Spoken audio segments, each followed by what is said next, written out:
Hello my dear students. तो last class में हम लोगों ने new chapter p block discuss किया था और उस पी ब्लॉक में 15th ग्रुप या 5th ए ग्रुप मतलब नाइट्रोजन फैमिली हम लोग डिस्कस कर रहे थे। और नाइट्रोजन फैमिली में जो टोटल मेंबर्स थे वो टोटल 6 मेंबर्स थे, जिनके नाम, एटॉमिक नंबर, एटॉमिक मास आपको पता होना चाहिए। और जो 6 मेंबर्स थे nitrogen, phosphorus, arsenic, antimony, bismuth और मॉस्कोवियम। अब ये जो 5 एलिमेंट्स हैं इनका फिजिकल इन सभी 5th एलिमेंट को, पांचों एलिमेंट को हम लोग एक साथ निकोजेन कह रहे थे और इनके द्वारा बनाए गए कंपाउंड्स को हम लोग निकोमाइड्स कह रहे थे। अब ये जितने भी एलिमेंट हैं 5th ए और 15th ग्रुप में, इन सभी का फिजिकल प्रॉपर्टीज डिफरेंट है लेकिन केमिकल प्रॉपर्टीज सेम है। और केमिकल प्रॉपर्टीज सेम क्यों है? क्योंकि इन सभी के वैलेंस सेल में 5 इलेक्ट्रॉन है, मतलब सेम नंबर ऑफ इलेक्ट्रॉन है, इसीलिए इनका केमिकल प्रॉपर्टीज सेम है। लेकिन इनर सेल में इनके इलेक्ट्रॉन्स अलग अलग हैं या इनर सेल इलेक्ट्रॉन के नंबर में ये एक दूसरे से डिफरेंट हैं, इसीलिए इनका फिजिकल प्रॉपर्टीज डिफरेंट है। और हम लोग कुछ फिजिकल प्रॉपर्टीज डिस्कस किए थे, जहां हम लोग एटॉमिसिटी, उसके बाद डेंसिटी जैसा फिजिकल प्रॉपर्टीज हम लोगों ने डिस्कस किया था। अब स्टूडेंट, आपको यह भी पता है कि नाइट्रोजन और फास्फोरस नॉन मेटल है, आर्सेनिक और एंटीमनी मेटलवाइड है और बिस्मथ आपका मेटल है। नाइट्रोजन डाई एटॉमिक है, बचे हुए जितने भी एलिमेंट हैं वो सब टेट्रा एटॉमिक है, लेकिन एक्सेप्शनली जो बिस्मथ है वो आपका मोनो एटॉमिक है। डेंसिटी ऊपर से नीचे जाने पर लगातार रेगुलर इंक्रीज होते रहता है। आज हम लोग जो फिजिकल प्रॉपर्टीज पढ़ेंगे that is atomic size, ionization energy, electronegativity और कोवैलेंसी। आज का डिस्कस किया गया चारों फिजिकल प्रॉपर्टीज आपके exact board examination point of view से बहुत इंपॉर्टेंट है स्टूडेंट। तो आइए समझते हैं। हम लोग पहला जो आज का हम लोग का पॉइंट है वो है एटॉमिक साइज और एटॉमिक। तो हम लोग एटॉमिक साइज और एटॉमिक रेडियाई डिस्कस करने जा रहे हैं। हम लोग क्या करेंगे, इन जितने भी एलिमेंट्स हैं मतलब निकोजेन का आपस में एटॉमिक साइज का डिफरेंस देखेंगे, एटॉमिक साइज के बीच का रिलेशन देखेंगे। तो आप जानते हैं कि एटॉमिक साइज का दूसरा नाम एटॉमिक रेडियाई होता है और एटॉमिक साइज और एटॉमिक रेडियाई का सिंबल आर होता है। ये तो आप मैथ्स में कई बार पढ़ चुके हैं कि रेडियस का सिंबल तो स्मॉल आर ही होता है। तो उसी तरीके से एटॉमिक साइज और एटॉमिक रेडियाई का सिंबल भी आर है। लेकिन अब बात आता है स्टूडेंट कि एटॉमिक साइज और एटॉमिक रेडियाई क्या होता है। तो आप समझिएगा जो मैं यहां बताने जा रहा हूं। देखिए, जब कभी भी दो या दो से ज्यादा एटम, आप देख सकते हैं स्टूडेंट कि इस नाइट्रोजन के वैलेंस सेल में सिर्फ 5 इलेक्ट्रॉन्स हैं, इसका ऑक्टेट नहीं पूरा है, ये अनस्टेबल है। आप देख सकते हैं स्टूडेंट कि फास्फोरस के वैलेंस सेल में 5 इलेक्ट्रॉन है, इसका भी ऑक्टेट नहीं पूरा है और ये भी अनस्टेबल है। तो नाइट्रोजन और फास्फोरस अपने स्टेबिलिटी को बढ़ाने के लिए, अपने ऑक्टेट को कंप्लीट करने के लिए वो किसी दूसरे नॉन मेटल के साथ या फिर मेटल के साथ बॉन्ड का फॉर्मेशन करता है। तो मैं वही कह रहा हूं, जब कभी 2 एटम या 2 से ज्यादा एटम अपने स्टेबिलिटी को बढ़ाने के लिए एक दूसरे से अट्रैक्ट होके और जब बॉन्ड का फॉर्मेशन करते हैं, मैंने क्या बोला? मैंने बोला कि जब कभी भी 2 या 2 से ज्यादा एटम अपने स्टेबिलिटी को बढ़ाने के लिए, अपने ऑक्टेट को पूरा करने के लिए एक दूसरे से अट्रैक्ट होकर बॉन्ड का फॉर्मेशन करते हैं, तो बॉन्ड बनाने वाले एटम के न्यूक्लियस और न्यूक्लियस के बीच के डिस्टेंस को हम लोग इंटर न्यूक्लियर डिस्टेंस कहते हैं, जिसको हम डी से दिखा रहे हैं। मैंने जो बोला वो ध्यान से सुनो। जब कभी 2 या 2 से ज्यादा एटम अपने स्टेबिलिटी को बढ़ाने के लिए एक दूसरे से अट्रैक्ट होकर बॉन्ड का फॉर्मेशन करते हैं, तो बॉन्ड बनाने वाले एटम के न्यूक्लियस और न्यूक्लियस के बीच का जो डिस्टेंस होता है, उसी डिस्टेंस को हम लोग इंटर न्यूक्लियर डिस्टेंस कहते हैं। अब इस इंटर न्यूक्लियर डिस्टेंस का जो हाफ डिस्टेंस होगा, इंटर न्यूक्लियर डिस्टेंस का जो हाफ डिस्टेंस होगा, उसे ही हम एटॉमिक रेडियस या एटॉमिक रेडियाई कहते हैं। तो एटॉमिक रेडियाई का सिंपल सा डेफिनेशन है my dear student, half of the inter nuclear distance between the two bonded atom is known as the atomic radii और एटॉमिक रेडियस। ये तो आपका मैथमेटिकल फॉर्मूला निकल के आ गया कि जब कभी डायमीटर का हाफ करेंगे तो रेडियस आएगा। लेकिन point to be noted, chemistry में आपको डायमीटर नहीं बोलना है, केमिस्ट्री में स्मॉल डी को बोलना है, इंटर न्यूक्लियर डिस्टेंस। और इंटर न्यूक्लियर डिस्टेंस का मतलब मैंने आपको बताया कि जो दो एटम बॉन्ड बनाए हैं उनका न्यूक्लियस से न्यूक्लियस के बीच का डिस्टेंस को इंटर न्यूक्लियर डिस्टेंस कहेंगे, और उस इंटर न्यूक्लियर डिस्टेंस को जब हम हाफ कर देंगे तो उसे ही हम रेडियस कहेंगे, उसे ही हम एटॉमिक रेडियस या एटॉमिक साइज कहेंगे। तो डेफिनेशन को समझने के बाद अब हमें एक और पॉइंट समझना होगा माय डियर स्टूडेंट। देखो इस कॉलम में ये फ्लो चार्ट बहुत इंपॉर्टेंट है, अगर ये समझ गए ना तो एटॉमिक रेडियस समझ गए, और एटॉमिक रेडियस अगर आप समझ गए ना तो आने वाला जो फिजिकल प्रॉपर्टीज हम लोग आयोनाइजेशन, एंथैल्पी, इलेक्ट्रोनेगेटिविटी डिस्कस करने वाले हैं वो सब समझ जाइएगा। देखिए सेल के अंदर में सबसेल के अंदर में ऑर्बिटल, और ऑर्बिटल के अंदर में इलेक्ट्रॉन होता है, ये तो आप जानते होंगे स्टूडेंट। अब देखिए जरा देखिए आप यहाँ पे फर्स्ट सेल में कौन सा सबसेल होता है, सिर्फ एक ही सबसेल होता है, एस सबसेल। और एस सबसेल में कितने ऑर्बिटल होते हैं, एक ही ऑर्बिटल होते हैं, और एक ऑर्बिटल में टोटल कितने इलेक्ट्रॉन होंगे, 2 इलेक्ट्रॉन होंगे, और दोनों इलेक्ट्रॉन कैसे रखे हुए रहेंगे, अपोजिट स्पिन के साथ रखे हुए होंगे। उसी तरीके से फिर से देखिए सेकेंड सेल की अगर बात करें तो सेकेंड सेल में कौन कौन से सबसेल होंगे, एस सबसेल और पी सबसेल। आपने क्या देखा कि फर्स्ट में सिर्फ एक ही सबसेल था, लेकिन सेकंड में आपका 2 सबसेल हो गया। जो नया सबसेल आया वो कौन सा रहा, पी सबसेल रहा। तो एस सबसेल में तो 1 ऑर्बिटल और पी सबसेल में 3 ऑर्बिटल, तो 1 + 3 कितना हो गया टोटल, 4 ऑर्बिटल। एक ऑर्बिटल में 2 इलेक्ट्रॉन, तो 4 ऑर्बिटल में कितने इलेक्ट्रॉन, टोटल 8 इलेक्ट्रॉन होंगे। फिर से देखो आप, अगर हम बात करते हैं थर्ड सेल के बारे में, तो थर्ड सेल में कौन कौन से सबसेल होते हैं स्टूडेंट, एस, पी और डी। तो फिर आपने जब इसका 2 सेकेंड वाले सेल के साथ कंपैरिजन किया तो क्या देखा कि उसमें तो सिर्फ 2 ही सबसेल थे, लेकिन थर्ड वाले में फिर एक नया सबसेल आ गया और वो डी सबसेल है। एस सबसेल में 1 ऑर्बिटल, पी सबसेल में 3 ऑर्बिटल और डी सबसेल में 5 ऑर्बिटल। तो 5, 3, 8 और 1, 9 ऑर्बिटल। एक ऑर्बिटल में 2 इलेक्ट्रॉन, तो 9 ऑर्बिटल में 18 इलेक्ट्रॉन। ठीक है, अब आ जाओ फोर्थ सेल में। फोर्थ सेल में आपने क्या देखा, फिर एक नया सबसेल जुड़ गया। कौन सा नया सबसेल जुड़ गया, एफ सबसेल जुड़ गया। एस सबसेल में कितने ऑर्बिटल, 1। पी सबसेल में कितने ऑर्बिटल, 3। डी सबसेल में कितने ऑर्बिटल, 5। एफ सबसेल में कितने ऑर्बिटल, 7। अरे जो है वो तो मैं यहाँ पर सीधा सीधा ऑड नंबर यूज कर रहा हूँ, 1, 3, 5, 7। तो 1, 3 और 5 और 7 सभी को ऐड करोगे तो कितना हो जाएगा, 16। अच्छा, एक ऑर्बिटल में 2 इलेक्ट्रॉन, तो 16 ऑर्बिटल में कितना इलेक्ट्रॉन हो गया, 32 इलेक्ट्रॉन हो गया। अब माय डियर स्टूडेंट, अब यहां से देखो क्या सेल, अब पहले 1 और 2 का कंपैरिजन करो। क्या सेल के बढ़ने से सबसेल बढ़ा, क्या सबसेल के बढ़ने से ऑर्बिटल बढ़ा, क्या ऑर्बिटल के बढ़ने से इलेक्ट्रॉन भी बढ़ रहा है। फिर से देखो मैं सेकंड से थर्ड सेल की तरफ आ रहा हूं। क्या सेल के बढ़ने से सबसेल बढ़ रहा है, क्या सबसेल के बढ़ने से ऑर्बिटल बढ़ रहा है, क्या ऑर्बिटल के बढ़ने से इलेक्ट्रॉन बढ़ रहा है, ऑब्वियसली बढ़ रहा है। अब फिर से देखो, क्या सेल थर्ड से फोर्थ सेल की तरफ तुम आया, क्या सेल के बढ़ने से सबसेल बढ़ा, बिल्कुल बढ़ा।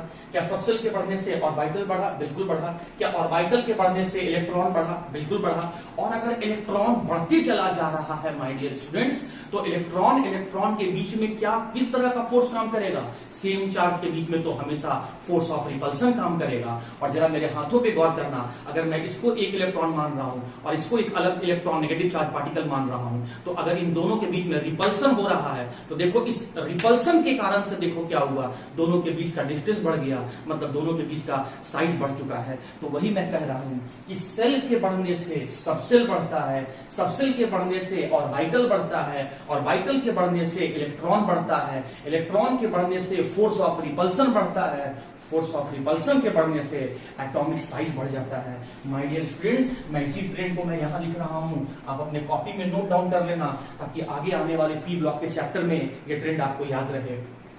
सेल के बढ़ने से सबसेल बढ़ा, सबसेल के बढ़ने से ऑर्बिटल बढ़ा, ऑर्बिटल बढ़ा, ऑर्बिटल के बढ़ने से इलेक्ट्रॉन बढ़ा, मैं यहां लिख रहा हूं इलेक्ट्रॉन बढ़ा, इलेक्ट्रॉन के बढ़ने से फोर्स ऑफ रिपल्सन बढ़ा, और फोर्स ऑफ रिपल्सन के बढ़ने से साइज क्या हो गया, इंक्रीज हो गया। तो अब इसी बात को आप यहां अप्लाई करो।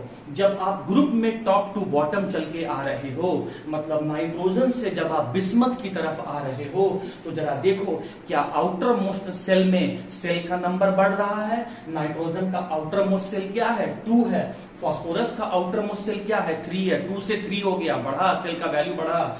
अब आर्सेनिक में आ जाओ, आर्सेनिक में आउटर मोस्ट सेल क्या है, 4 हो गया, 3 से 4 हो गया, फिर 4 से क्या हो गया, 5 हो गया, 5 से क्या हो गया, 6 हो गया। मतलब जैसे जैसे आप ग्रुप में ऊपर से नीचे की तरफ आते हो, as you move in the group from top to bottom, shell increases, subshell increases, orbital increases, electron increases, hence the force of repulsion increases and hence the size increases।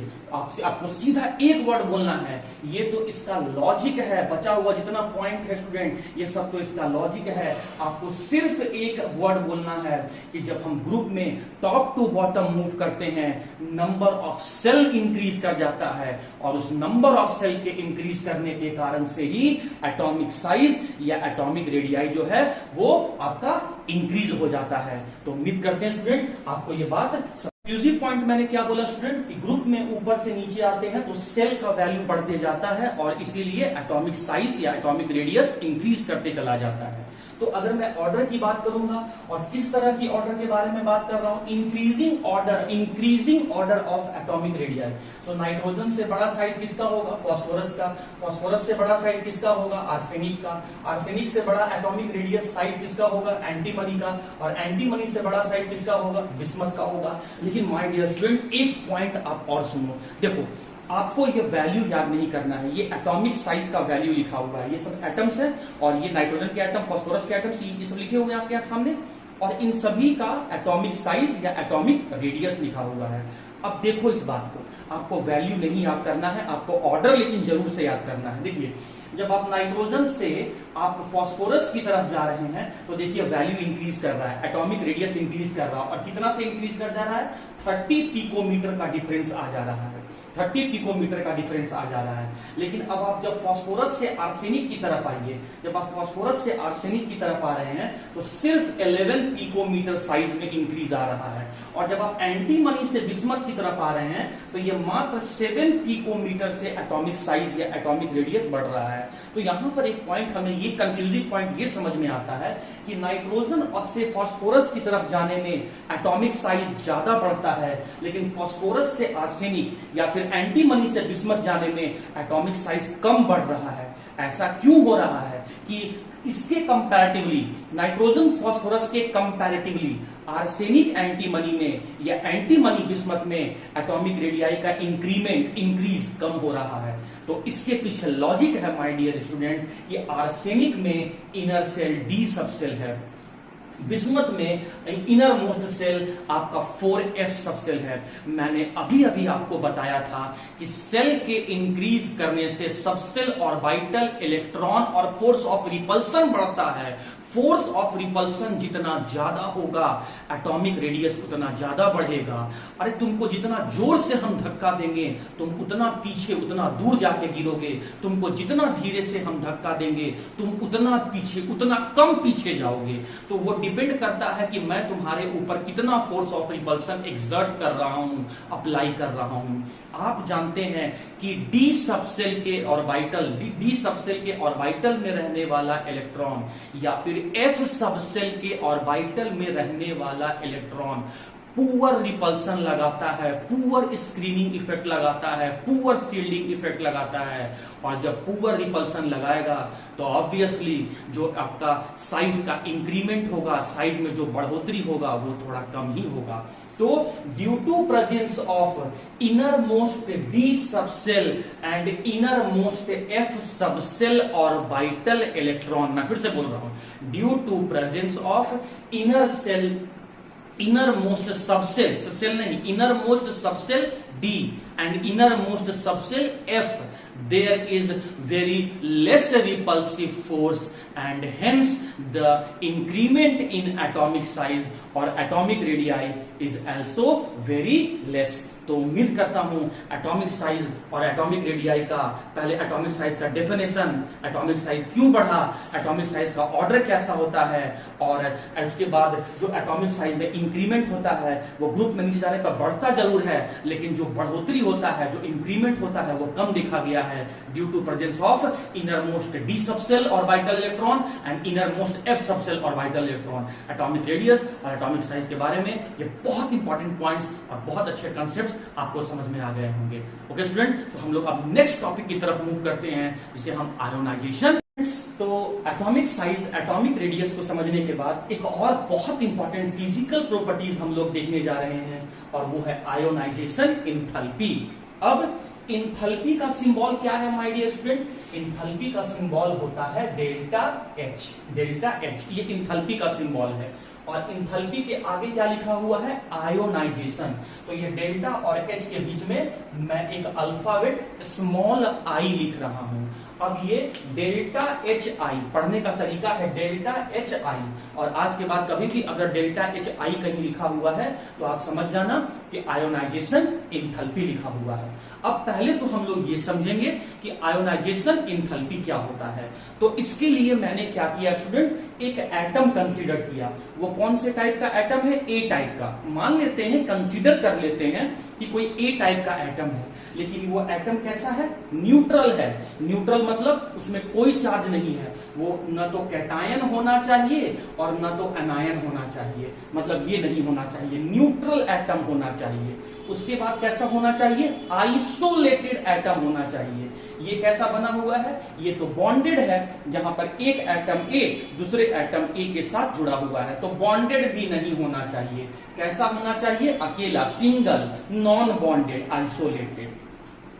फिर किस स्टेट में होना चाहिए? गैसियस स्टेट में, इसीलिए symbol जी लिखा हुआ है। वो ऐसा नहीं होना चाहिए, सॉलिड स्टेट नहीं चलेगा, वो लिक्विड स्टेट भी नहीं चलेगा, मतलब ये कंडीशन नहीं होना चाहिए। न तो आयनिक होना चाहिए, न तो बॉन्डेड होना चाहिए, न तो सॉलिड लिक्विड स्टेट में होना चाहिए। तो कैसा होना चाहिए? न्यूट्रल होना चाहिए, आइसोलेटेड मतलब नॉन बॉन्डेड होना चाहिए, और गैसियस होना चाहिए। तो ये मैंने न्यूट्रल, आइसोलेटेड, गैसियस एटम लिए हैं। और आप जानते हैं कि एटम के सेंट्रल पार्ट को न्यूक्लियस कहते हैं, और एटम का जो शेप होता है वो स्फेरिकल होता है। तो इसलिए मैंने यहाँ पर स्फेरिकल सेल साइज आप देख रहे हैं, जो सर्कुलर बना हुआ है, ये आपको सेल को इंडिकेट कर रहा है, और सेल में मैंने इलेक्ट्रॉन, डॉटेड से इलेक्ट्रॉन को दिखाया है। और ये जो मैंने थोड़ा सा थोड़ा सा बड़ा साइज का यहाँ डॉट दिखाया है, ये बता रहा है outer most electron, outer most shell में रहने वाला इलेक्ट्रॉन। तो देखिए यहाँ पर मैं क्या बोल रहा हूं, इस आउटर मोस्ट सेल में, जैसे मान लेता हूं कि ये फर्स्ट सेल है, ये सेकंड सेल है, ये थर्ड सेल है, ये फोर्थ सेल है, ये फिफ्थ सेल है, तो 1 2 3 4 5 में से सबसे लार्जर वैल्यू कौन सा है? फिफ्थ लार्जर वैल्यू है। तो आउटर मोस्ट सेल कौन सा हुआ? फिफ्थ सेल हुआ। तो इस सबसेल में क्या दिख रहा है आपको? इलेक्ट्रॉन। तो आउटर मोस्ट सेल्स के किस तरह का एटम का? न्यूट्रल, आइसोलेटेड, गैसियस एटम के आउटर मोस्ट सेल में रहने वाले इलेक्ट्रॉन को पुल करके बाहर निकालना, और पुल करके बाहर निकालना और एटम को कैटायन में बदल देना के लिए जो एनर्जी आपको लगेगा उसे ही हम आयोनाइजेशन इंथैल्पी या आयोनाइजेशन एनर्जी कहते हैं। मैं फिर से बोल रहा हूं, आप मेरी बातों को ध्यान से सुनें। आपको एटम कैसा लेना है? Neutral, isolated, gaseous atom. इसमें से कोई नहीं होना चाहिए, मतलब चार्ज नहीं होना चाहिए, बॉन्डेड नहीं होना चाहिए, सॉलिड या लिक्विड स्टेट में नहीं होना चाहिए। न्यूट्रल, अकेला मतलब आइसोलेटेड, गैसियस एटम होना चाहिए। तो इस न्यूट्रल, आइसोलेटेड, गैसियस एटम के जो आउटर मोस्ट सेल में इलेक्ट्रॉन होगा, उस इलेक्ट्रॉन को पुल करके निकालने में जो एनर्जी लगेगा उसी को हम कहते हैं आयोनाइजेशन एनर्जी। तो बात आया कि आखिर इस इलेक्ट्रॉन को पुल करने में एनर्जी क्यों लग रहा है? तो माय डियर स्टूडेंट, आप ये बात जानते हैं कि एक एटम का जो कॉन्स्टिट्यूएंट पार्टिकल्स होता है वो प्रोटॉन, इलेक्ट्रॉन और न्यूट्रॉन होता है। न्यूट्रॉन को आप भूलिए, आप प्रोटॉन और इलेक्ट्रॉन पे गौर कीजिए। दो प्रोटॉन पॉजिटिवली चार्ज पार्टिकल है और इलेक्ट्रॉन नेगेटिवली चार्ज पार्टिकल है, और दो अपोजिट चार्ज के बीच में लगने वाला फोर्स जो होता है वो इलेक्ट्रोस्टैटिक फोर्स होता है। ये इलेक्ट्रोस्टैटिक फोर्स चार्ज के नेचर पे डिपेंड करता है। अगर दोनों सेम नेचर का चार्ज है तो लगने वाला electrostatic force force of repulsion होगा, और अगर दोनों अपोजिट नेचर का चार्ज है तो लगने वाला electrostatic force force of repulsion होगा। सिंस प्रोटॉन और इलेक्ट्रॉन अपोजिट नेचर का चार्ज है, इसीलिए इनके बीच में जो लगने वाला इलेक्ट्रोस्टैटिक फोर्स है वो फोर्स ऑफ अट्रैक्शन है। तो इस इलेक्ट्रॉन को अंदर की तरफ से न्यूक्लियस जो है या प्रोटॉन जो है वो इलेक्ट्रोस्टैटिक फोर्स से पकड़ के रखा हुआ है। तो इसीलिए उस इलेक्ट्रोस्टैटिक फोर्स को खत्म करने के लिए या उस इलेक्ट्रोस्टैटिक फोर्स को हटाने के लिए, नलीफाई करने के लिए आपको अपना एनर्जी लगाना पड़ रहा है इस आउटर मोस्ट सेल इलेक्ट्रॉन को बाहर निकालने के लिए। तो न्यूट्रल आइसोलेटेड गैसियस एटम के आउटर मोस्ट सेल से इलेक्ट्रॉन को निकालने में जो एनर्जी आपको लगेगा उसी एनर्जी को हम लोग आयोनाइजेशन एंथैल्पी कहते हैं। जब आप इलेक्ट्रॉन निकाल के बाहर करेंगे तो एटम जो है वो अपना एक इलेक्ट्रॉन लूज कर देगा। तो जब एटम अपना एक इलेक्ट्रॉन लूज कर देगा तो इस एटम के ऊपर एक पॉजिटिव चार्ज डेवलप हो जाएगा और वो कैटायन में बदल जाएगा। तो हम कहेंगे कि न्यूट्रल आइसोलेटेड गैसियस एटम को कैटायन में बदलने में, कैसे बदलने में, एक इलेक्ट्रॉन निकाल के एक कैटायन में बदलने में जो एनर्जी हमें लगता है उस एनर्जी को हम आयोनाइजेशन एनर्जी कहते हैं। उसके बाद स्टूडेंट, इलेक्ट्रोस्टैटिक फोर्स जितना ज्यादा होगा हमें छुड़ाने के लिए एनर्जी या उस इलेक्ट्रॉन को बाहर निकालने के लिए एनर्जी उतना ज्यादा लगेगा।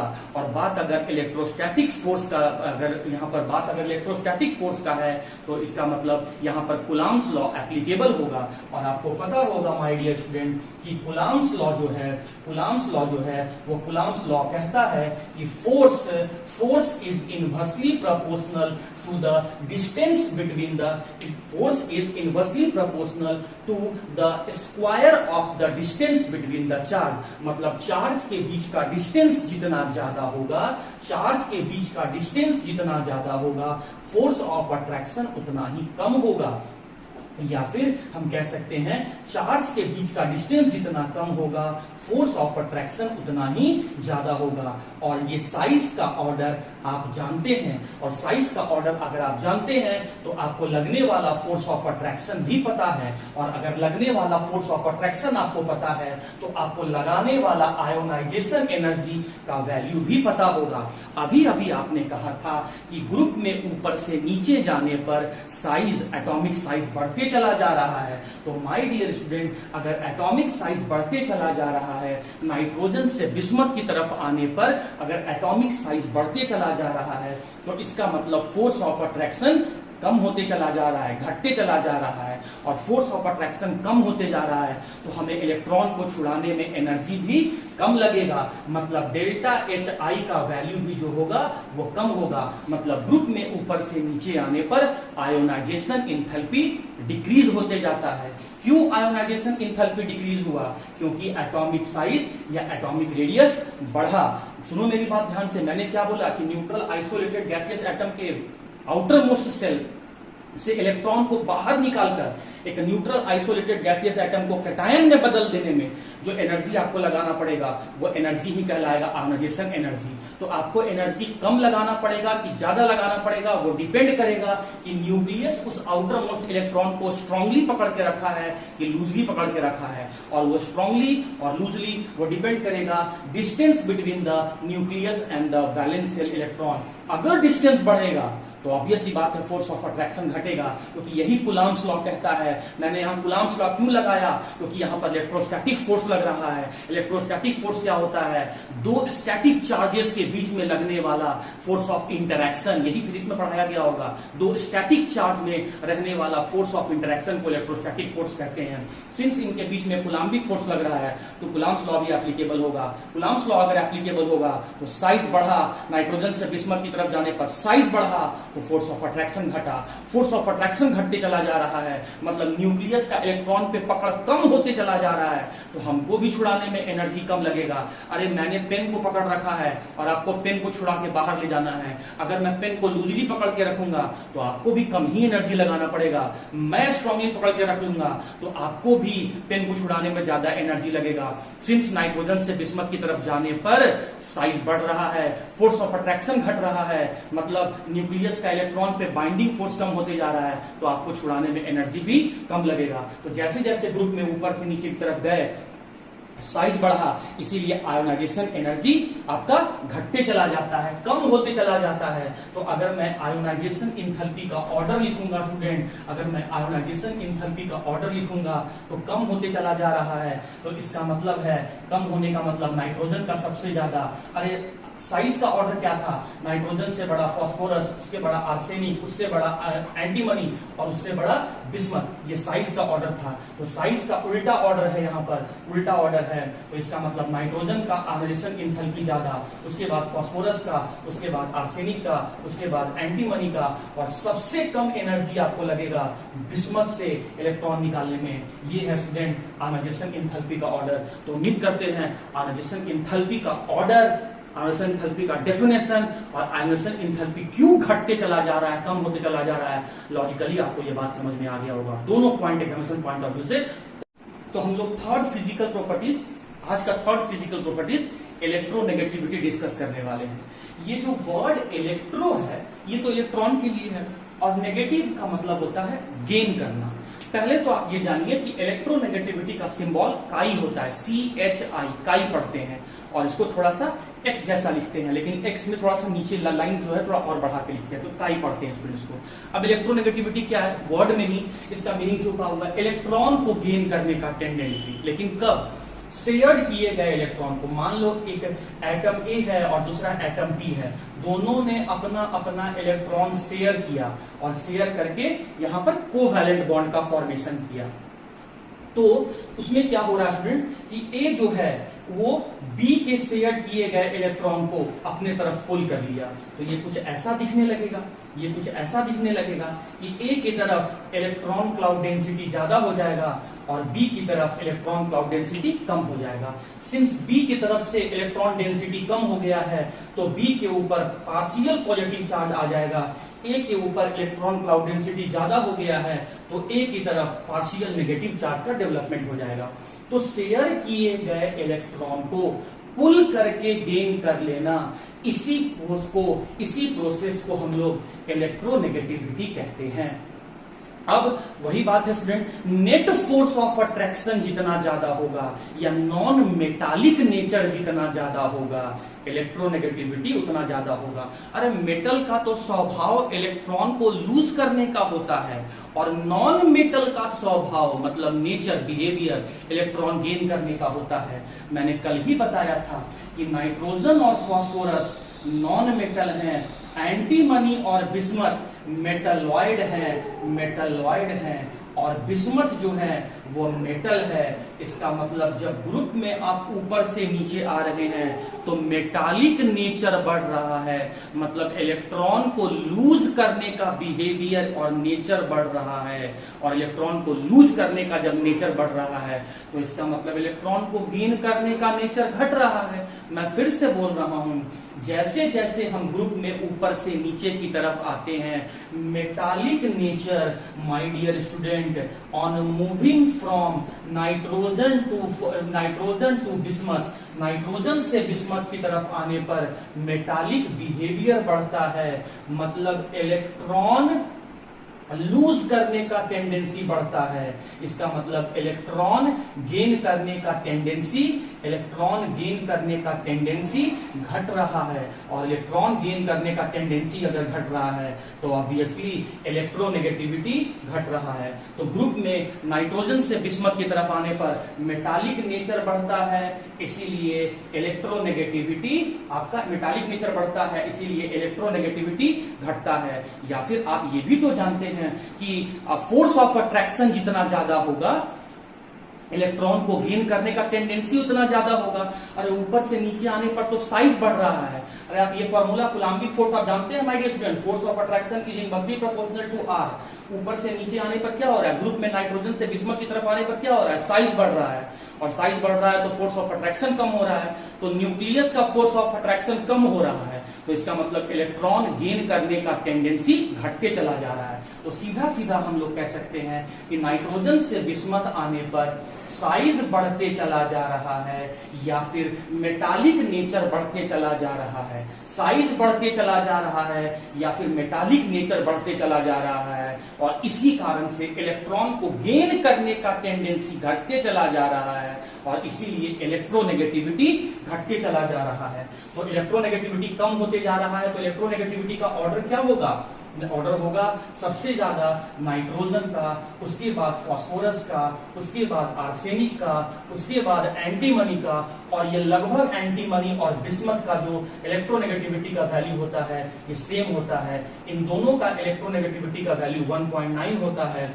इसका आपका जानते होंगे स्टूडेंट कि नाइट्रोजन का आपका 3 होता है, फास्फोरस का आपका 2.1 होता है। आपको वैल्यू नहीं याद रखना है, आपको सिर्फ ऑर्डर याद रखना है, और ऑर्डर के साथ साथ आपको रीजन याद रखना है कि ग्रुप में ऊपर से नीचे आने पर एटॉमिक साइज बढ़ा, मेटालिक नेचर बढ़ा, इलेक्ट्रॉन लूज करने का बिहेवियर बढ़ा, लेकिन इलेक्ट्रॉन गेन करने का नेचर घटते चला जा रहा है, और इसीलिए इलेक्ट्रोनेगेटिविटी जो है वो आपका घटते चला जा रहा है। तो एटॉमिक रेडियस, आयोनाइजेशन एनर्जी और इलेक्ट्रोनेगेटिविटी, ये 3 मैंने बता दिया। 2 प्रॉपर्टी और है, एक कोवैलेंसी और एक है आपका ऑक्सीडेशन स्टेट। तो आइए ओके माय डियर स्टूडेंट्स, तो हम लोग अब नेक्स्ट फिजिकल प्रॉपर्टीज कोवैलेंसी देखने जा रहे हैं। बहुत इंपॉर्टेंट है, आगे चैप्टर में अगर आप आज कोवैलेंसी नहीं समझे तो आगे आने वाले चैप्टर में स्ट्रक्चर में बहुत दिक्कत आने लगेगा आपको। तो आइए समझते हैं कोवैलेंसी। मैंने जो डीपीपी दिया था बहुत सारा स्टूडेंट सॉल्व करके भेजा है, अच्छी बात है, लेकिन उन बहुत सारे स्टूडेंट में कोवैलेंसी जैसा टर्म गलत लिख दिए हैं आप लोग। अब उसको समझिए कि आप लोगों से क्या गलती हुआ कोवैलेंसी को पता करने में, आपने कोवैलेंसी कैसे गलत लिख दिया। पहले तो समझते हैं कि कोवैलेंसी का मतलब क्या होता है। Number of bond formed by an atom, किसी भी एटम के द्वारा कितना बॉन्ड बनाया गया है। देखो पूरा पढ़ो, number of bond form by atom in a molecule. एक मॉलिक्यूल में, एक मॉलिक्यूल के अंदर में किसी भी एटम के द्वारा टोटल कितना बॉन्ड बनाया गया है वही कहलाता है कोवैलेंसी। अगर किसी एटम ने, जैसे देखो माय डियर स्टूडेंट, यहां पर अमोनिया, अमोनिया में नाइट्रोजन कितना बॉन्ड बनाया है, 3 बॉन्ड, तो नाइट्रोजन का कोवैलेंसी इस मॉलिक्यूल में कितना है, 3 है। अब यहां पर देखो अमोनियम, अमोनियम ये है आपका अमोनिया, ये है आपका अमोनियम, और स्टूडेंट ये है आपका एमीन, ये एमीन, ये अमोनिया, ये अमोनियम। मैं तीनों में, एमीन में, अमोनिया में और अमोनियम में नाइट्रोजन का कोवैलेंसी जानना चाहता हूं। तो यहां नाइट्रोजन 2 बॉन्ड बनाया है तो नाइट्रोजन का कोवैलेंसी 2, यहां नाइट्रोजन 3 बॉन्ड बनाया है तो नाइट्रोजन का कोवैलेंसी 3, यहां नाइट्रोजन 4 बॉन्ड बनाया है इसीलिए कोवैलेंसी 4, और मैक्सिमम नाइट्रोजन का कोवैलेंसी 4 ही होता है। आप 3 लिख दिए हैं आंसर में, ये गलत है। कैसे होता है, कैसे बॉन्ड बनाया, आइए देखते हैं स्टूडेंट। मैक्सिमम कोवैलेंसी नाइट्रोजन का 4 कैसे है, आइए देखते हैं इस बात को। देखिए, जैसा कि इलेक्ट्रॉनिक कॉन्फ़िगरेशन लिखने के बाद आप ये बात को ऑब्जर्व कर पा रहे हैं, देख पा रहे हैं कि नाइट्रोजन के वैलेंस शेल में 5 इलेक्ट्रॉन है, और इसीलिए नाइट्रोजन का ऑक्टेट पूरा नहीं है और नाइट्रोजन अनस्टेबल है। अनस्टेबिलिटी को हटाने के लिए, अपने स्टेबिलिटी को बढ़ाने के लिए नाइट्रोजन बॉन्ड फॉर्मेशन करेगा। तो बॉन्ड फॉर्मेशन करने के लिए वो किस किस इलेक्ट्रॉन को पार्टिसिपेट करवाएगा, एस के इलेक्ट्रॉन को और पी के इलेक्ट्रॉन को। एस और पी क्या है, सबसेल। एस सबसेल में कितना ऑर्बिटल, 1 ऑर्बिटल। ये किसके लिए लिख रहा हूं मैं, नाइट्रोजन के लिए। एस सबसेल में 1 ऑर्बिटल, और पी सबसेल में कितना ऑर्बिटल, 3 ऑर्बिटल। अब देखो यहाँ पर एस सबसेल के अंदर में कितना इलेक्ट्रॉन है, 2 इलेक्ट्रॉन है, ये 2s वाला बता रहा है। उसके बाद ये 2p को मैंने बनाया है, और इस 2p में कितना इलेक्ट्रॉन है, 3 इलेक्ट्रॉन है। अब देखो मैं यहां दिखाया यहाँ पे। अब होता क्या है स्टूडेंट कि नाइट्रोजन ये अपना 3 अनपेयर्ड इलेक्ट्रॉन को यूज करता है। जैसे ये देखिए मैं यहां पर लिखा नाइट्रोजन। अब नाइट्रोजन अपना 2p का एक इलेक्ट्रॉन, 2p का दूसरा इलेक्ट्रॉन और 2p का तीसरा इलेक्ट्रॉन, 3 इलेक्ट्रॉन शेयर किया। हाइड्रोजन 3 हाइड्रोजन आया और अपना एकक इलेक्ट्रॉन हाइड्रोजन अपना शेयर किया। और इस तरीके से देख सकते हैं कि नाइट्रोजन और हाइड्रोजन के बीच में ये 3 बॉन्ड बन गया और इस तरीके से अमोनिया में कोवैलेंसी 3 होता है। लेकिन माय डियर स्टूडेंट, ये जो 2s में रहने वाला 2 इलेक्ट्रॉन है, नाइट्रोजन इसको किसी के साथ शेयर नहीं किया। ये 2 इलेक्ट्रॉन, ये एक पेयर ऑफ इलेक्ट्रॉन अनशेयर्ड रह गया। और जब ये एक पेयर ऑफ इलेक्ट्रॉन अनशेयर्ड रह गया तो इसी को हम लोग लोन पेयर कहते हैं। अब होगा क्या, जब ये अमोनिया प्रोटॉन के साथ H प्लस के साथ बॉन्ड बनाने जाएगा तो हाइड्रोजन के पास तो एक ही इलेक्ट्रॉन होता है क्योंकि उसका एटॉमिक नंबर 1 है। तो वो हाइड्रोजन का क्या हुआ है, वो एक इलेक्ट्रॉन भी लूज कर दिया है, इसीलिए H प्लस के फॉर्म में है। तो उस कंडीशन में क्या होगा, नाइट्रोजन अपना ये जो लोन पेयर है 2s में रहने वाला 2 इलेक्ट्रॉन है, वो पूरा का पूरा इलेक्ट्रॉन इसको डोनेट कर देगा और इस तरीके से इस 2 इलेक्ट्रॉन के कारण से इन दोनों के बीच में बॉन्ड का फॉर्मेशन होगा। और बॉन्ड का फॉर्मेशन हो जाएगा तो ये कुछ इस तरीके से दिखने लगेगा। ये देखिए, ये कुछ इस तरीके से दिखने लगेगा। नाइट्रोजन को देना सिर्फ एक इलेक्ट्रॉन था, लेकिन नाइट्रोजन ने अपना दोनों इलेक्ट्रॉन दे दिया, एक ज्यादा इलेक्ट्रॉन दे दिया और इसीलिए यहां पर नाइट्रोजन के ऊपर में पॉजिटिव चार्ज का फॉर्मेशन हो गया। तो सिंस नाइट्रोजन अपने 2s में रहने वाला एक जोड़ा इलेक्ट्रॉन को, 2 इलेक्ट्रॉन को या लोन पेयर ऑफ इलेक्ट्रॉन को इन्वॉल्व करा देता है बॉन्डिंग में, इसीलिए नाइट्रोजन का मैक्सिमम कोवैलेंसी 4 होता है। मैं फिर से कह रहा हूं, 99% स्टूडेंट ये बात सोचते हैं कि नाइट्रोजन का कोवैलेंसी सिर्फ 3 होता है, लेकिन माय डियर स्टूडेंट ये गलत है। नाइट्रोजन का मैक्सिमम कोवैलेंसी 4 होता है। नाइट्रोजन एक मॉलिक्यूल के अंदर में मैक्सिमम 4 ही बॉन्ड बना सकता है। वो 4 बॉन्ड कैसे बनाता है, 2p में रहने वाला 3 इलेक्ट्रॉन को यूज करके ये 3 बॉन्ड बनाता है, लेकिन 2s में रहने वाला 2 इलेक्ट्रॉन मतलब लोन पेयर को डोनेट करके भी वो एक एक्स्ट्रा बॉन्ड बनाता है, जैसे अमोनियम आयन एग्जाम्पल के तौर पर है। और इस तरीके से नाइट्रोजन का कोवैलेंसी यहां पर 4 होता है, जिसे मैं यहां पर लिख दे रहा हूं। नाइट्रोजन का मैक्सिमम कोवैलेंसी 4 होता है। ये बात आप याद करके यहां पर रखेंगे स्टूडेंट। तो आइए, ओके स्टूडेंट्स, तो ध्यान दीजिएगा, थोड़ा सा अपने नोट्स में करेक्शन कर लीजिएगा कि नाइट्रोजन का मैक्सिमम कोवैलेंसी 4, लेकिन फास्फोरस, आर्सेनिक और एंटीमनी का मैक्सिमम कोवैलेंसी 5 होता है।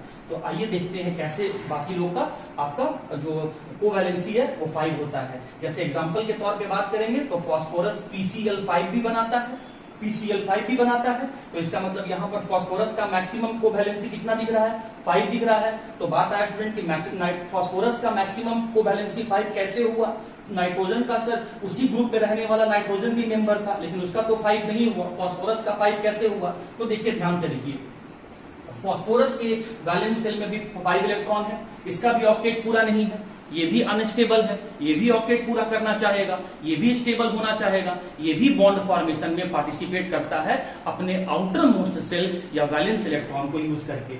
3s में रहने वाला 2 इलेक्ट्रॉन मैंने यहां पर दिखाया है, 3p में रहने वाला 3 इलेक्ट्रॉन को मैंने यहां पर दिखाया है। और माय डियर स्टूडेंट, ये भी आपको पता होगा कि 3d एग्जिस्ट करता है, तो 3d में एक भी इलेक्ट्रॉन नहीं है, इसीलिए मैं यहां पर इसको वैकेंट दिखाया हूं, मैं खाली दिखाया हूं। तो देखिए यहां पर क्या होता है, समझना बात को। देखो, फास्फोरस जो है वो अपना 3p में रहने वाला 3 इलेक्ट्रॉन को यूज करता है, 3 बॉन्ड बनाता है, और इस तरीके का एग्जाम्पल PCl3 होता है। फिर से बोल रहा हूं, फास्फोरस 3p में रहने वाले 3 इलेक्ट्रॉन को यूज करता है, 3 बॉन्ड बनाता है, और इसीलिए PCl3 जैसा मॉलिक्यूल एग्जिस्ट करता है।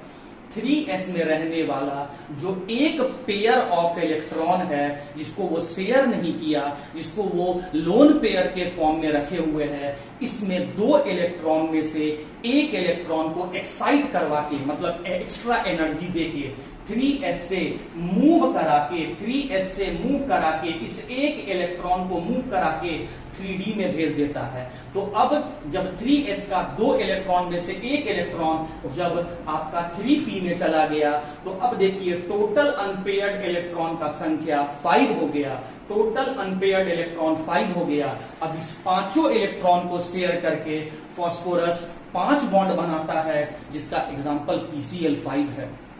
बात आया स्टूडेंट कि सर फास्फोरस की तरह नाइट्रोजन अपने इस 2s में रहने वाले इलेक्ट्रॉन को एक्साइट करके 2d में क्यों नहीं भेजा? बहुत इंपॉर्टेंट क्वेश्चन है। फास्फोरस जैसे अपने 3s के इलेक्ट्रॉन को एक्साइट करके 3d में भेज दिया, वैसे ही नाइट्रोजन अपने एक जोड़ा में से एक इलेक्ट्रॉन को एक्साइट करके 2d में क्यों नहीं भेजा? अरे 2d एग्जिस्ट ही नहीं करता है। 2d एग्जिस्ट क्यों नहीं करता है? देखो यहां पर सेल का वैल्यू क्या है? 2d में 2 क्या बता रहा है? सेल का वैल्यू क्या है? 2। डी का वैल्यू, डी किसको बता रहा है? सबसेल को बता रहा है। सबसेल को किस सिंबल से लिखते हो? याद करो, एटॉमिक स्ट्रक्चर चैप्टर 11 में मैंने पढ़ाया है। सबसेल का सिंबल क्या होता है? एल। डी के लिए एल का वैल्यू क्या है? 3। अरे कभी भी सबसेल का वैल्यू सेल के वैल्यू से बड़ा नहीं हो सकता। आप इस बात को समझो स्टूडेंट। कभी भी तुम्हारे घर में कमरे का साइज, रूम का साइज तुम्हारे घर के साइज से बड़ा नहीं हो सकता। कभी भी बुक का साइज, किताब का साइज बैग के साइज से बड़ा नहीं हो सकता। कभी भी बेटे का उम्र बाप के उम्र से ज्यादा नहीं हो सकता। उसी तरीके से कभी भी सबसेल का वैल्यू सेल के वैल्यूज के बराबर या बड़ा नहीं हो सकता। यहां पर डी के लिए एल का वैल्यू 2 होता है स्टूडेंट। तो यहां पर क्या देख रहे हैं? सेल और सबसेल दोनों का वैल्यू सेम हो गया, इसीलिए 2d एग्जिस्ट नहीं करता है। अरे जब 2d है ही नहीं, अरे ऑर्बिटल है ही नहीं, तो ये इलेक्ट्रॉन को एक्साइट करके कहां भेजेगा? इसीलिए 2d एग्जिस्ट नहीं करता है। इसीलिए नाइट्रोजन बाकी एलिमेंट्स की तरह अपने इलेक्ट्रॉन का एक्साइटमेंट नहीं करवाता है, पेयर्ड इलेक्ट्रॉन को अनपेयर्ड नहीं कर पाता है, और इसीलिए वो मैक्सिमम 4 ही बॉन्ड बनाता है। लेकिन फास्फोरस, आर्सेनिक और एंटीमनी जो है उनके पास वैकेंट डी ऑर्बिटल होता है। इलेक्ट्रॉन का एक्साइटमेंट करवा के इलेक्ट्रॉन को अनपेयर्ड कर देते हैं, और इसीलिए फास्फोरस, आर्सेनिक और एंटीमनी जो है वो मैक्सिमम कोवैलेंसी 5 यहां पर शो करता है। मैं 2 पॉइंट को फिर से रिपीट कर देता हूं। नाइट्रोजन का मैक्सिमम कोवैलेंसी 4, मतलब नाइट्रोजन मैक्सिमम कितना बॉन्ड बनाता है? 4 बॉन्ड। 4 बॉन्ड कैसे बनाया?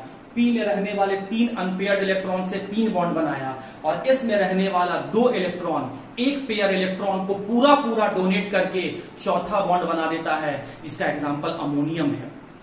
फास्फोरस, आर्सेनिक, एंटीमनी जो है वो 5 बॉन्ड बनाते हैं। कैसे 5 बॉन्ड बनाते हैं? सेकंड क्वेश्चन है कि नाइट्रोजन 5 बॉन्ड क्यों नहीं बनाया?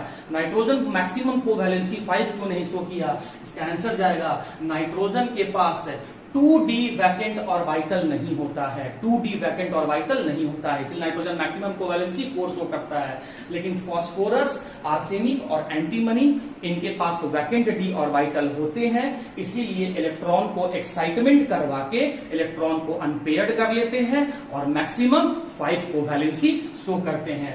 फास्फोरस जिसमें मैक्सिमम 5 कोवैलेंसी शो कर रहा है, उसका एग्जांपल PCl5 है। नाइट्रोजन जिसमें मैक्सिमम कोवैलेंसी 4 शो कर रहा है, उसका एग्जांपल अमोनियम आयन है। तो उम्मीद करता हूं स्टूडेंट कोवैलेंसी भी आप ओके स्टूडेंट। तो फिजिकल प्रॉपर्टीज हम लोग पूरा कंप्लीट कर लिए। अब ये आपका ड्यूटी है, ये आपका होमवर्क है कि नेचर, अकरेंस, डेंसिटी, एलोट्रॉप्स, उसके बाद atomic radius, ionisation enthalpy, electronegativity और कोवैलेंसी, इन सभी का ऑर्डर आप लिख के आज के डीपीपी में सेंड करेंगे। जिसमें से ये 4 जो है ना लास्ट का student, that is atomic radius, ionisation enthalpy, electronegativity और कोवैलेंसी, ये बहुत इंपॉर्टेंट है। ऊपर का टर्म अगर आप याद नहीं भी रखते हैं तो एग्जामिनेशन पॉइंट ऑफ व्यू से बच जाइएगा, बट मैं कह रहा हूं, बार बार कह रहा हूं, टॉपर बनने के लिए एक्स्ट्रा ऑर्डिनरी आपको होना पड़ेगा, कुछ तो एक्स्ट्रा मेहनत आपको करना पड़ेगा। तो ये सब भी आपको याद रखना है, लेकिन इन पर विशेष ध्यान रखना है, आपको इस पर ज्यादा फोकस करना है। अब हम लोग आ रहे हैं केमिकल प्रॉपर्टीज। तो केमिकल प्रॉपर्टीज में स्टूडेंट आज हम लोग डिस्कस करने वाले हैं ऑक्सीडेशन स्टेट।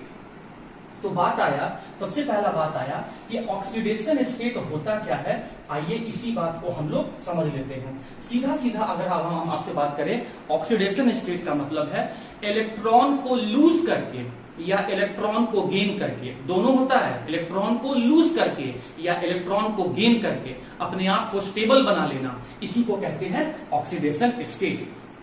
तो जरा आप गौर करेंगे स्टूडेंट, जरा आप गौर करेंगे, नाइट्रोजन, फास्फोरस, आर्सेनिक, एंटीमनी और बिस्मथ, सभी के वैलेंस सेल में कितने इलेक्ट्रॉन हैं? 5 इलेक्ट्रॉन है। देख सकते हैं सभी के वैलेंस सेल में 5 इलेक्ट्रॉन है, जिसको मैंने सर्कल किया हुआ है। तो वैलेंस सेल में जब 5 इलेक्ट्रॉन है, ये बिस्मथ का मैंने मिटा दिया है, आप पहले से देख लेना जो लिखा हुआ था पहले। तो सभी के वैलेंस सेल में 5 इलेक्ट्रॉन है, तो इसका मतलब ऑक्टेट पूरा करने के लिए 3 इलेक्ट्रॉन और चाहिए, 3 इलेक्ट्रॉन और गेन करना पड़ेगा। तो इसका मतलब सभी लोग जो हैं ऑक्टेट को पूरा करने के लिए 3 इलेक्ट्रॉन गेन करेंगे, ऑक्टेट को पूरा करेंगे और इस तरीके से -3 ऑक्सीडेशन स्टेट शो करेंगे। ये गेन करके -3 ऑक्सीडेशन स्टेट शो कर रहे हैं। अब बात आया लूज करने का। तो देखो वैलेंस सेल में कितना इलेक्ट्रॉन दिख रहा है? 5 दिख रहा है। इसमें से पी में कितना इलेक्ट्रॉन है? 3। और एस में कितना इलेक्ट्रॉन है? 2।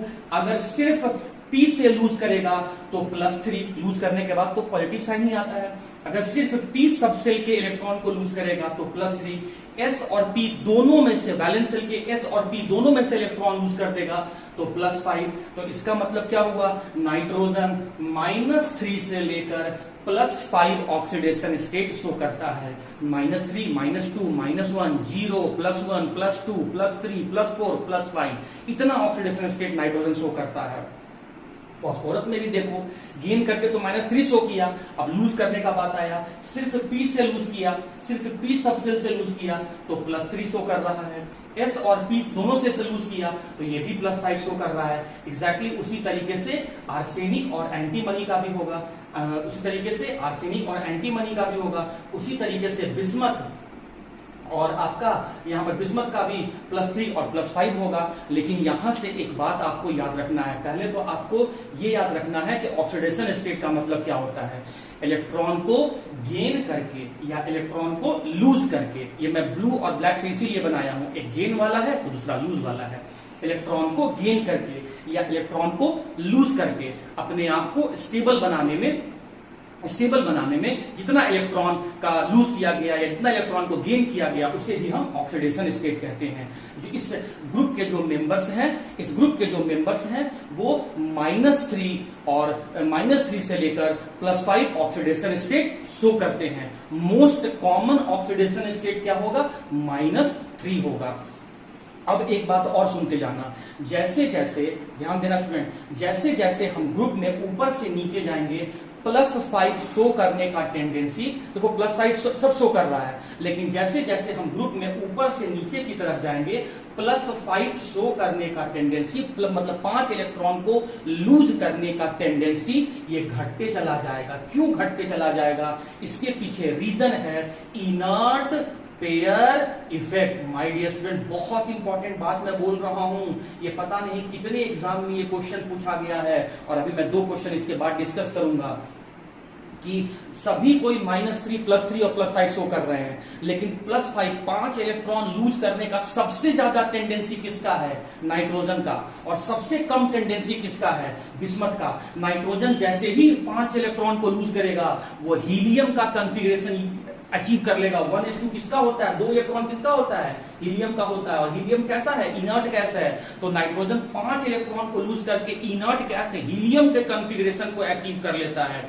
इसीलिए नाइट्रोजन का +5 शो करने का टेंडेंसी सबसे ज्यादा होता है। नाइट्रोजन के कंपैरिजन में फास्फोरस 5 इलेक्ट्रॉन लूज करना नहीं चाहेगा और बिस्मथ तो बिल्कुल भी 5 इलेक्ट्रॉन लूज करना नहीं चाहेगा। इसका मतलब है बिस्मथ कभी भी BiCl5 मतलब बिस्मथ कभी भी 5 बॉन्ड नहीं बनाएगा।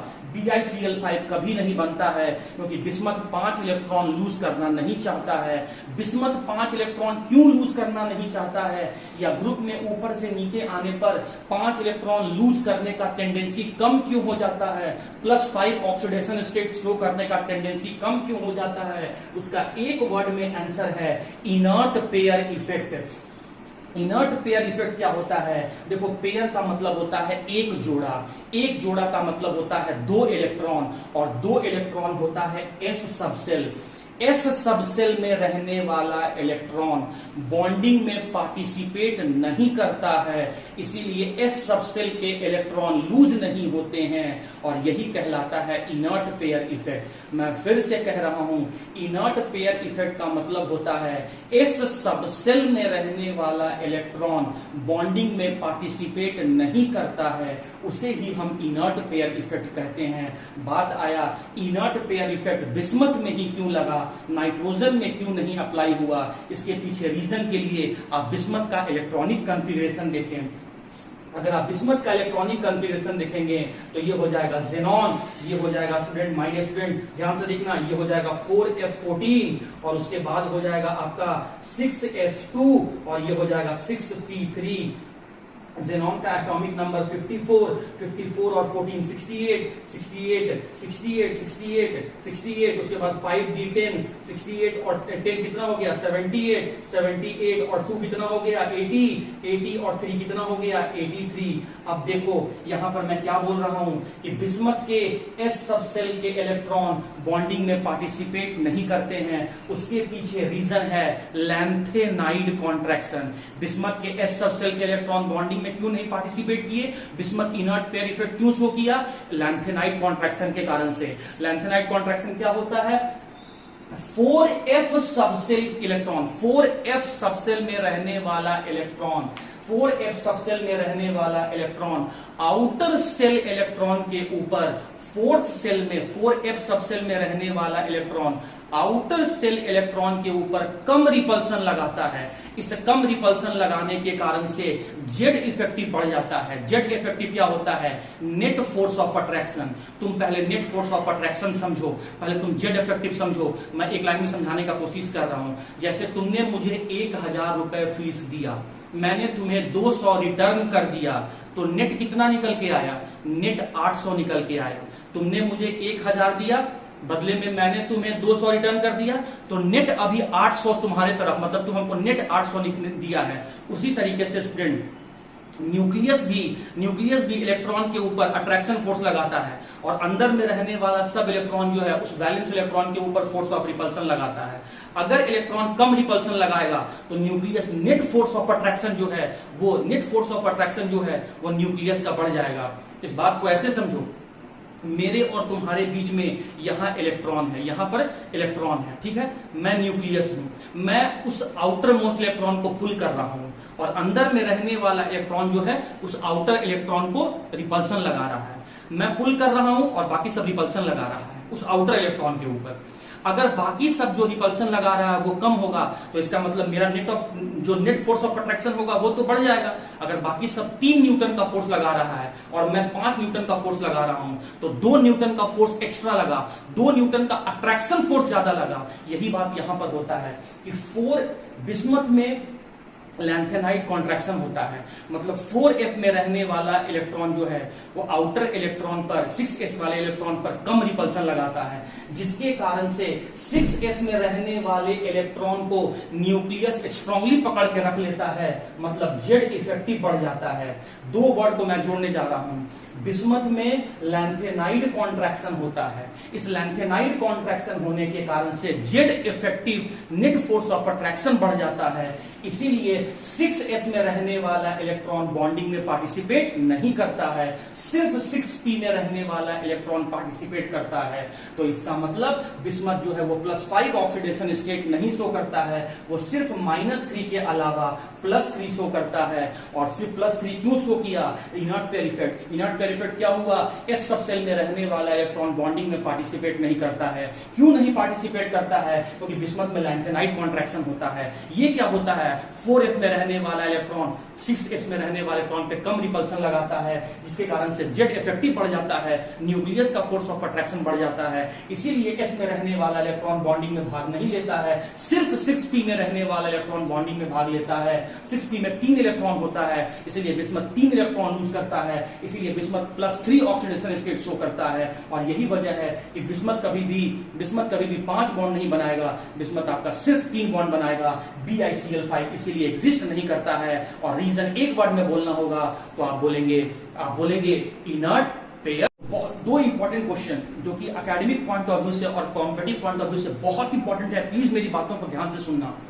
इन दो क्वेश्चन है, which of the following do not exist, इन दोनों में से कौन सा एग्जिस्ट नहीं करता है। यहाँ क्या दिखा हुआ है, बिस्मथ 5 बॉन्ड बनाया है, यहाँ क्या दिखा रहा है, बिस्मथ 3 बॉन्ड बनाया है, लेकिन बिस्मथ मैक्सिमम कितना बॉन्ड बनाता है, सिर्फ 3 बॉन्ड बनाता है। बिस्मथ कभी भी 5 बॉन्ड नहीं बनाता है, मतलब BiCl5 एग्जिस्ट नहीं करेगा। रीजन क्या बताओगे, इनर्ट पेयर इफेक्ट। क्या होता है ये मैंने अभी आपको समझा दिया।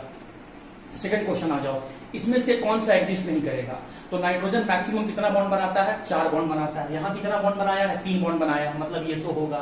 यहाँ कितना बॉन्ड बनाया है, 3 बॉन्ड बनाया है, मतलब ये भी बनेगा। यहाँ कितना बॉन्ड बनाया है, 5 बॉन्ड बना दिया है, और नाइट्रोजन 5 बॉन्ड नहीं बनाता है, मतलब ये एग्जिस्ट नहीं करेगा। यहाँ कितना बॉन्ड बनाया है, 3 बॉन्ड बनाया है। तो इन तीनों में आप देख सकते हैं, फर्स्ट ऑप्शन, सेकेंड ऑप्शन और फोर्थ ऑप्शन, इन तीनों में नाइट्रोजन 3 बॉन्ड बनाया है, तो इसीलिए एग्जिस्ट कर रहा है। नाइट्रोजन मैक्सिमम कितना बॉन्ड बना सकता है, 4 बॉन्ड। अब बात आया कि सर नाइट्रोजन में इनर्ट पेयर इफेक्ट लगता है क्या, नहीं स्टूडेंट। आप देखिए, ये रहा नाइट्रोजन का यहाँ पर इलेक्ट्रॉनिक कॉन्फ़िगरेशन। क्या इनर सेल में कहीं भी डी या एफ लिखा हुआ दिख रहा है, नहीं लिख रहा है। इसका मतलब नाइट्रोजन में इनर्ट पेयर इफेक्ट तो नहीं लगता है।